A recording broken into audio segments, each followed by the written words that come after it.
जब एक पिता ने अपने बेटे से कुछ सवाल पूछे तो बेटा कैसे चिल्ला उठता है। आप ही देखिए, यह एक हार्ट टचिंग स्टोरी है, पारिवारिक कहानी है।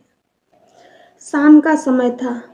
खिड़की से आती हल्की ठंडी हवा पूरे कमरे में एक अजीब सा सुकून फैला रही थी। लेकिन उस सुकून के बीच भी कुछ था जो अधूरा था। पुराने लकड़ी के सोफे पर 75 वर्षीय राघव जी बैठे थे। उनके चेहरे पर उम्र की लकीरें साफ दिखाई दे रही थी और आंखों में एक शांत सा खालीपन था। सामने बैठा था उनका बेटा अमित, एक बड़ी कंपनी में ऊंचे पद पर काम करने वाला, बेहद व्यस्त और समय के पीछे भागता हुआ इंसान।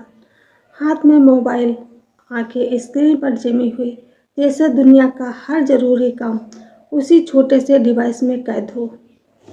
तभी अचानक खिड़की पर एक कौवा आकर बैठ गया। उसकी कर्कश आवाज़ ने उस शांत माहौल को हल्का सा तोड़ दिया। राघव जी ने धीरे से सिर उठाया और अमित की ओर देखकर पूछा, बेटा ये क्या है? अमित ने बिना ऊपर देखे जवाब दिया, पापा कौवा है। कुछ पल बीते, कमरे में फिर वही सन्नाटा लौट आया। लेकिन फिर राघव जी की आवाज़ गूंजी, बेटा ये क्या है? इस बार अमित ने हल्की झुंझलाहट के साथ मोबाइल से नज़र हटाई। अभी तो बताया पापा, कौवा है। राघव जी चुप हो गए। उनकी आंखें कुछ देर उस कौवे पर टिकी रहीं, जैसे वो सिर्फ एक पक्षी नहीं, कोई याद हो। कुछ देर बाद फिर वही सवाल, बेटा ये क्या है? अब अमित का धैर्य टूटने लगा। उसने गहरी सांस ली और कहा, पापा कौवा है। एक कौवा, कितनी बार बताऊं? राघव जी ने कुछ नहीं कहा, बस चुपचाप खिड़की की तरफ देखते रहे। लेकिन कुछ ही क्षणों बाद उन्होंने फिर पूछा, बेटा ये क्या है? इस बार अमित का गुस्सा फूट पड़ा। आपको क्या हो गया है पापा? एक ही सवाल बार बार क्यों पूछ रहे हो? 4 बार बता चुका हूँ, कौवा है। क्या आपको समझ में नहीं आता? कमरे में अचानक खामोशी छा गई। ऐसी खामोशी जो शब्दों से ज़्यादा चुभती है। राघव जी ने कुछ नहीं कहा, बस धीरे से उठे और अपने कमरे की ओर चल दिए। अमित ने झुंझलाकर सिर झटका और फिर से मोबाइल में खो गया। लेकिन अब उसका ध्यान वहाँ नहीं था। कुछ मिनट बाद राघव जी वापस आए। उनके हाथ में एक पुरानी धूल भरी डायरी थी। उसके पन्ने पीले पड़ चुके थे, जैसे हर पन्ना समय की कहानी कह रहा हो। उन्होंने डायरी अमित की ओर बढ़ाते हुए कहा, बेटा इसे जरा पढ़ो। अमित ने अनमने मन से डायरी ली और एक पन्ना खोला। जैसे जैसे वह पढ़ता गया, उसके चेहरे के भाव बदलते गए। उसमें लिखा था, आज मेरा 3 साल का छोटा सा बेटा मेरे साथ बैठा था। खिड़की पर एक कौवा आकर बैठ गया। उसने मुझसे 23 बार पूछा, पापा ये क्या है?